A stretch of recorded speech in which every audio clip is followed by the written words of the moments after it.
Beauty Aklasu, long live! Long live, long live! Beauty Aklasu, long live! Long live, long live! অভিভক্ত Goalpara আক্ৰাসে দোষী সুখী আঞ্চলিকৰ পুৰণি সমিতিখন ভংগ কৰি নতুনকৈ ৩১জনীয়া শক্তিশালী কমিটি গঠন কৰে। আজি বিটিআৰৰ দোষী সুখী প্ৰথম খণ্ড গাঁৱৰ ১১২ নং অংগনবাড়ী কেন্দ্ৰত অভিভক্ত গোৱালপাৰা আক্ৰাসে দোষী সুখী আঞ্চলিকৰ পুৰণি সমিতিখন ভংগ কৰি নতুনকৈ ৩১জনীয়া শক্তিশালী কমিটি গঠন কৰাৰ লগতে ৩১জনীয়া কোচাচবংশী মহিলা সমিতিৰ দোষী সুখী আঞ্চলিক সমিতি গঠন কৰে।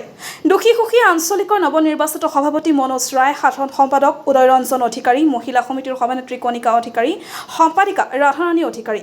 দোষী সুখী প্ৰথম খণ্ড গাঁৱত সাধাৰণ সভা অনুষ্ঠিত হয়। উক্ত সভাত অভিভক্ত গোৱালপাৰা আক্ৰাসৰ কেন্দ্ৰীয় সভাপতি মানিৰ ৰাতুল ৰায়, ধুবুৰী জিলা সাধাৰণ সম্পাদক প্ৰদীপ ৰায়, উপসভাপতি দামোদৰ ৰায়, চিলাৰায় সেনাধ্যক্ষ চিৰঞ্জিত ৰায়, জিলা সমিতিৰ বিভিন্ন বিষয়ববীয়াৰ লগতে অত্ৰ অঞ্চলৰ গণমান্য ব্যক্তিসকলে উপস্থিত থাকে। উল্লেখ্য যে আগন্তুক দিনত সংগঠনটো শক্তিশালী ৰূপে কাৰ্যনিৰ্বাহ কৰিব বুলি মন্তব্য আগবঢ়ায়। গোলকগঞ্জৰ পৰা Tapan Ray report, north east frontier news.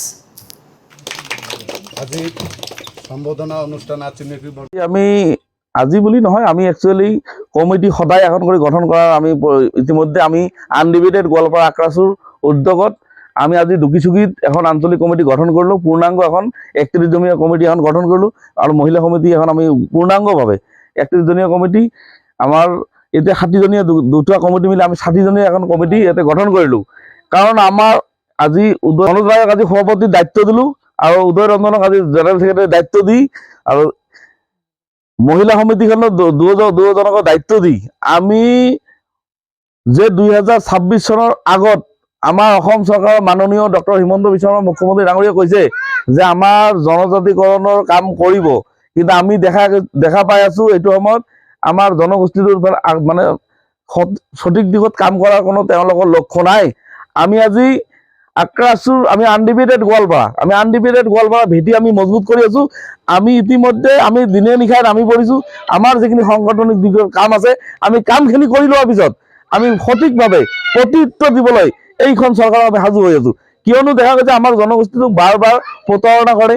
এই প্ৰতাৰণাৰ ফলত আজি দেখা গৈছে আমাৰ জনগোষ্ঠীটো মানে ইয়াত আজি নিশ্চিত হৈ যোৱাৰ নিচিনা পৰিছে। কাৰণ আমি যেতিয়া অভিভক্ত আক্ৰাসে ডিমাণ্ড কৰিছোঁ যে অসম চৰকাৰক যে ২০২৬ চনৰ আগত কমচে কম আমাৰ আনডিভিডেড গোৱালপাৰা মানুহখিনিক জনজাতিকৰণ কৰক আৰু ভূমি সংৰক্ষা কৰক।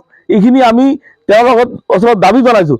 যিহেতু দেখা গৈছে মানে ভেকু ভাওনা, আজি বিজেপিয়ে ক'ব কংগ্ৰেছৰ কথা, কংগ্ৰেছে ক'ব বিজেপিৰ কথা, আমি এইবিলাক শুনিবলৈ তেওঁলোকক আৰু বাট চাব নোৱাৰোঁ। সেইকাৰণে আমি দিনে নিশা আজি চাওক আপোনালোকৰ মিডিয়াৰ দৰে চাব পাৰিছে, এতিয়া আন্ধাৰ হৈছে, ৰাতি ৭টা বাজিব হ'ল, আমি কিন্তু ফিল্ডত আছোঁ। আমি ইয়াৰ পৰা এখন মিটিঙলৈ যাম।